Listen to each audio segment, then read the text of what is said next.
Okay, the live stream just got cut by YouTube Live. I think that they keep changing the parameters on there, and that show was set for 4 to 5. In the past, it's just let us run beyond when we're long, but today it was like 5 o'clock, you're done.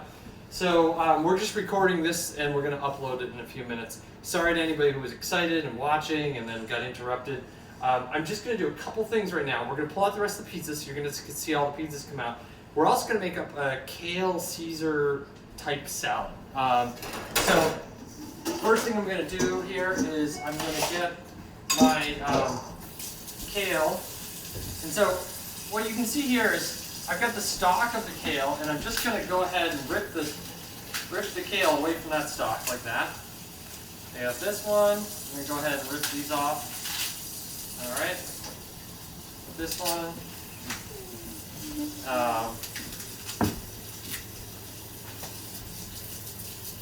Okay.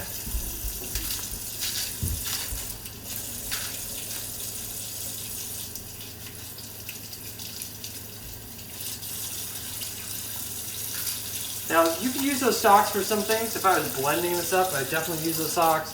If I was making a soup or something where I had the chance to really cook the stalks before I added in the greens, I would use the stalks. For the salad, those stalks would be really not enjoyable. So I'm not going to use them here. All right. So I have these this kale. It's really well washed. I would strongly recommend washing all produce you get, and especially produce that's from a commercial source. This is not a local organic kale.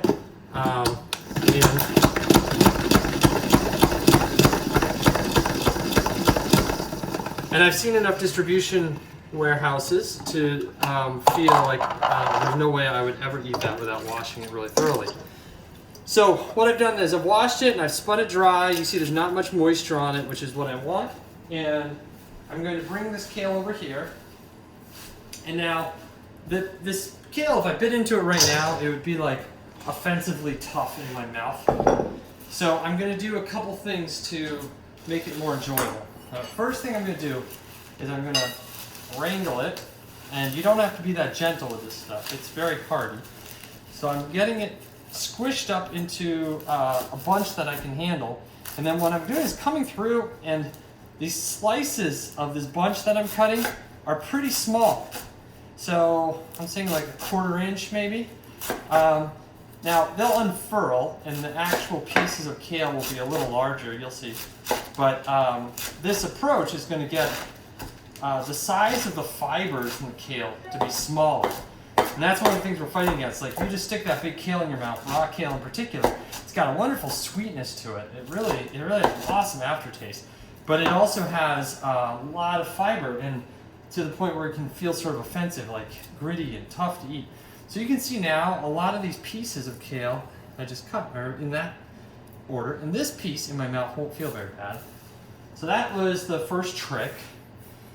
Now the next trick is I'm going to, this is not a traditional Caesar salad obviously, but we're sort of pulling some of those same flavors into the salad. It's going to be really yummy.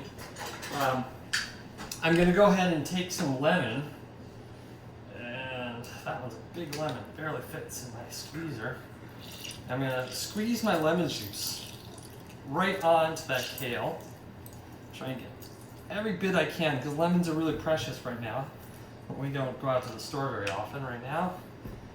I'm going to get this lemon in here too. There we go.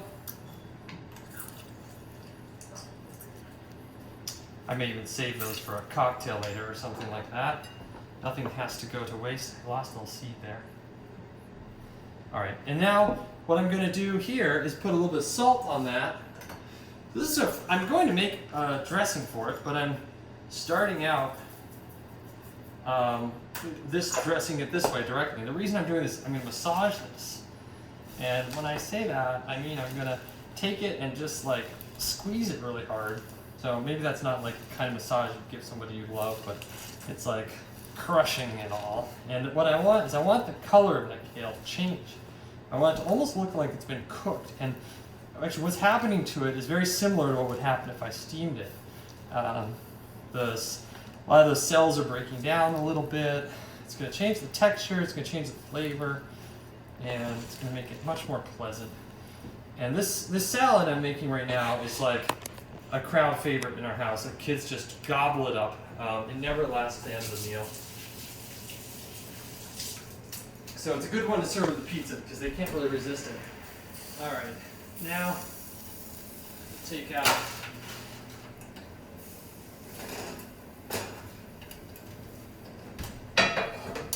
I think that's it for us, right?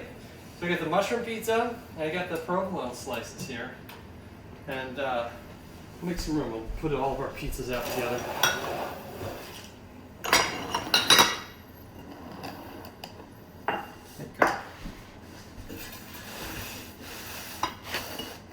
And this is often as fancy as it gets for us when we're having pizza night at our houses. We often just set them up on the wood table here, and then we just cut them in place and go watch a movie.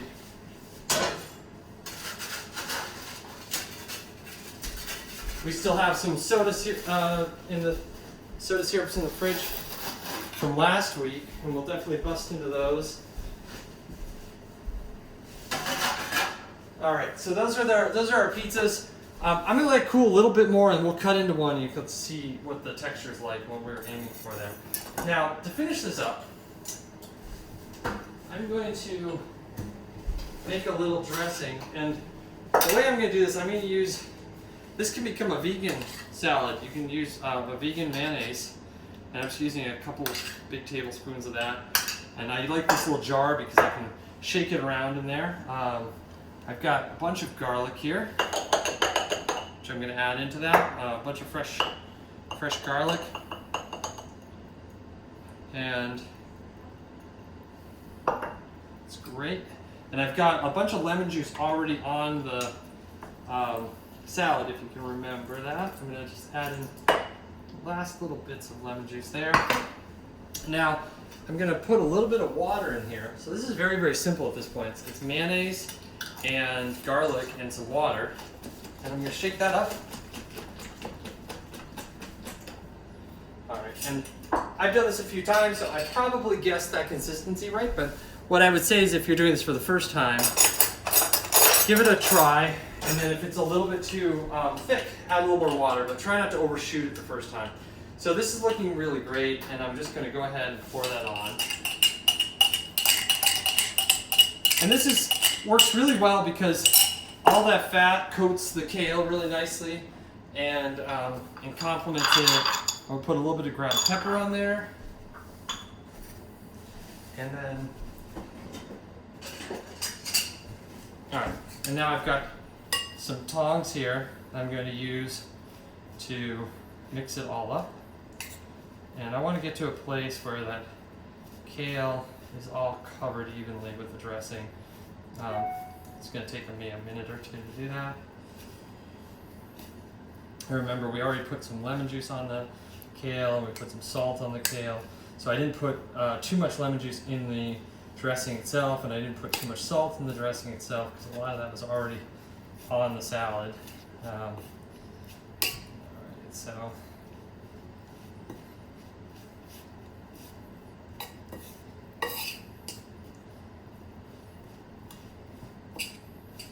and if I did a good job with this, it'll be like almost irresistibly yummy. And you can put croutons on it or something like that, or you could just take it the way it is. I'm going to give it a quick bite. It's really, really good. It's got bite, but it's not too tough. The lemony flavors coming through. It's really, really good. And I think one of the things I love about that salad is it's got a really nice sweet aftertaste, which I think is super delicious. This is one we love to have. Like I said, it's a nice one with pizza in particular because our kids always gobble it up. Let's take a bite of one of these pizzas. Which one should we go after, Ricky? You want this one? All right.